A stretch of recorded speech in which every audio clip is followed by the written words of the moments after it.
Le roi Ramsès II. Le roi Ramsès II est considéré comme l'un des rois les plus importants et les plus grands de la civilisation égyptienne antique. Il a vécu 90 ans et a gouverné l'Égypte pendant 68 ans.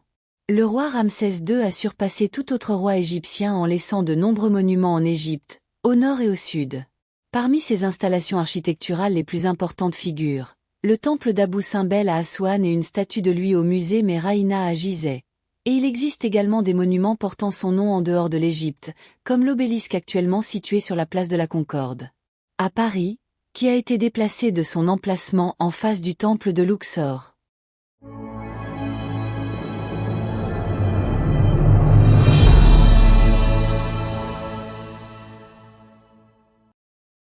Roy Ramses II. Il est le roi le plus grand et le plus puissant qui a gouverné l'Égypte à travers l'histoire. Le grand pharaon a gouverné l'Égypte pendant une longue période allant de 1279 à 1213 avant JC pendant une période de 66 ans et 2 mois.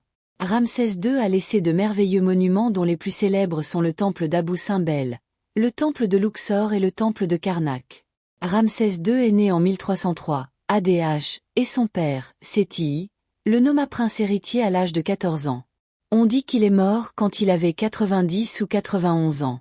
Il a été enterré dans un cimetière de la vallée des rois et sa momie est aujourd'hui exposée au musée égyptien du Caire. Ramsès II a pris le pouvoir le 31 mai 1279 avant JC. Il est considéré comme le pharaon le plus puissant que l'Égypte ait jamais connu. Il a concentré la première partie de son règne sur la construction de villes, de temples et de monuments commémoratifs. Il fonda la ville de Pi-Ramsès, dans le delta du Nil et en fit sa nouvelle capitale et la base principale de ses campagnes militaires en Syrie. Pi-Ramsès fut construite sur les vestiges de la ville d'Avari, la capitale de la Syrie.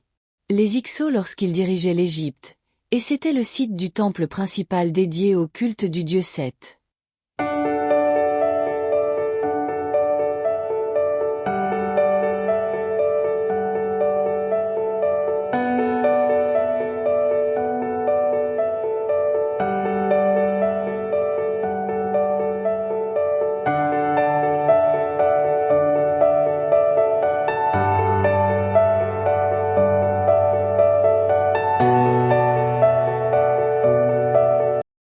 Musée Miraïna, musée ouvert. La ville de Memphis, actuellement connue sous le nom de Miraïna, est l'une des plus anciennes villes égyptiennes, remontant à l'époque des premières dynasties de la civilisation pharaonique. Cette région est célèbre pour ses antiquités qui témoignent du développement de l'art égyptien ancien. La ville a été fondée en 3200 avant JC par le roi Ménès, qui unifia les deux pays. Memphis était la capitale du nord, tandis que Thèbes, actuellement Luxor, était la capitale du Sud. La caractéristique la plus importante de Miraïna est son musée ouvert, qui comprend une collection d'antiquités rares de différentes époques pharaoniques. Il a été créé en 1955 et comprend une immense statue du roi Ramsès II, atteignant 10 mètres de long. Elle a été fouillée et découverte au même endroit où il est exposé, et est en calcaire. Le docteur décrit Magda Saad Eldin, professeur de critique d'art à l'Académie des arts d'Égypte, a décrit la statue comme l'un des monuments importants de Ramsès II, célèbre pour avoir créé des statues de grande taille, comme en témoigne sa statue qui orne la place qui porte son nom au centre du Caire, qui a été transférée au Grand Musée égyptien, ainsi que ses statues situées dans le temple d'Abou Simbel à Aswan. Statue de Ramsès II à Miraïna. La statue de Ramsès II est considérée comme l'un des plus beaux monuments sculptés dans le granit rouge.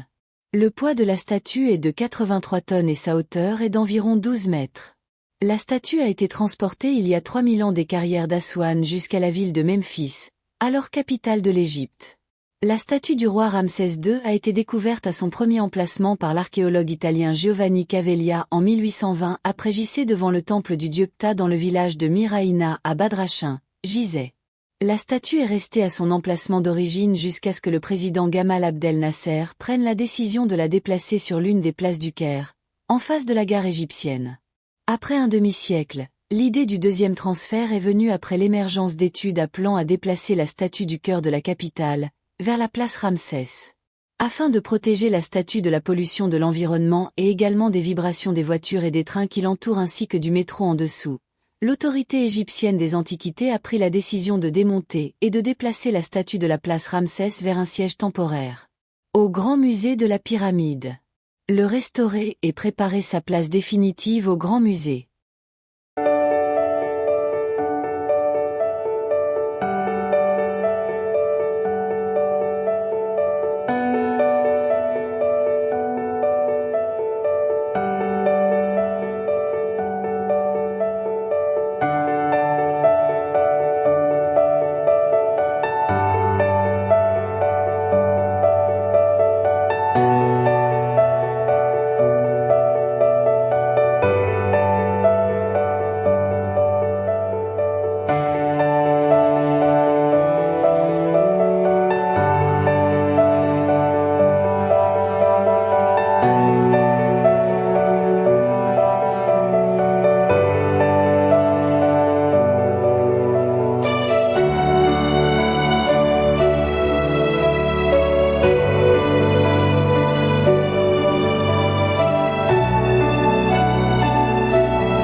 Une autre statue du roi Ramsès II. L'une des statues les plus belles, les plus étonnantes et les plus brillantes du juste fils d'Égypte, du roi guerrier et du célèbre architecte, le roi Ramsès II. Cette étonnante statue a été réalisée en diorite noir, la même pierre à partir de laquelle a été fabriquée la célèbre statue du roi Khafré, ainsi qu'en pierre de rosette, qui est l'une des pierres de feu très dures, et sa couleur va du gris au gris foncé. Cette statue représente un chef-d'œuvre de la sculpture égyptienne. Elle le représente dans une image différente des corps royaux officiels qui étaient familiers auparavant. Elle montre le roi assis sur le trône, adossé à une colonne portant des inscriptions, portant des vêtements égyptiens amples. Et sur sa tête la couronne bleue ou cuivrée, casque de combat et de guerre, tenant à la main un sceptre, bâton d'autorité. Tandis qu'il porte aux pieds des chaussures à lanières, sandales, avec lesquelles il écrase les ennemis environnants de l'Égypte, représentés sous la forme de 9 arcs, confirmant la domination absolue du roi sur l'Égypte et les pays étrangers. À droite du roi, à côté de sa jambe en bas, se trouve une petite statue de son épouse préférée, Néfertari, avec les mots « bien-aimée de la déesse de Thèbes » écrits en dessous, et sur le côté gauche se trouve une petite statue de son fils, Amon-Arkhepchef. La statue a été réalisée au début du règne des Tawiliya, 1279 à 1213 avant J.C., à l'époque de la 19e dynastie égyptienne, du Nouvel Empire. Cette statue est l'artefact le plus célèbre du musée de Turin, en Italie, comme cette statue de Ramsès représente la fierté du musée. Temple d'Abou Simbel. Le temple d'Abou Simbel dans le gouvernorat d'Assouan est considéré comme l'un des temples archéologiques les plus célèbres d'Égypte. L'importance du grand temple d'Abou Simbel est due à son association avec le phénomène du soleil perpendiculaire au visage de la statue du pharaon Ramsès II. 2 fois par an. La première correspondant au 22 octobre et la seconde au 22 février de chaque année. Ce temple a été construit par le roi Ramsès II, environ 1303 avant J.C., 1213 avant J.C., le roi d'Égypte le plus célèbre de l'époque du Nouvel Empire. On pense qu'il s'est assis sur le trône à la fin de son adolescence et a gouverné l'Égypte de 1279 avant J.C. à 1213 avant J.C. pendant une période de 67 ans. Le temple se caractérise par une conception architecturale unique, car sa façade est creusée dans la roche et décorée de 4 immenses statues du roi Ramsès II, dont chacune atteint environ 20 mètres de long. La façade est suivie d'un couloir qui mène au temple. Intérieur du temple, creusé dans la roche à une profondeur de 48 mètres. Ces murs étaient décorés de scènes retraçant les victoires et les conquêtes du roi, notamment la bataille de Kadesh, au cours de laquelle il vainquit les Hittites, ainsi que de scènes religieuses représentant le roi dans ses relations avec les divinités égyptiennes antiques. Le temple s'étend sur le plateau à une profondeur de 24 mètres et ses murs intérieurs sont décorés d'un groupe de scènes merveilleuses représentant la reine adorant divers dieux, soit avec le roi, soit seule. La créativité architecturale de ce temple apparaît avec la séquence des rayons du soleil perpendiculairement à l'endroit le plus éloigné à l'intérieur du temple, qui est ce que nous appelons le Saint des Saints, où est assis le roi Ramsès II, et à côté de lui se trouvent les statues des divinités. Amon-Ra, Ra-Horakhti et Ptah, la divinité de l'autre monde, les rayons du soleil brillent sur ces statues, à l'exception de la statue de Ptah car c'est le dieu de l'autre monde et doit être caractérisé par l'obscurité.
Nous avons maintenant terminé notre tournée avec le roi Ramsès II. J'espère que vous l'aimerez. J'espère également que vous vous abonnerez à la chaîne et la partagerez avec vos collègues. Et admirez la chaîne pour que je puisse continuer. Et dans le prochain épisode je parlerai des plus grandes statues pharaoniques d'Égypte.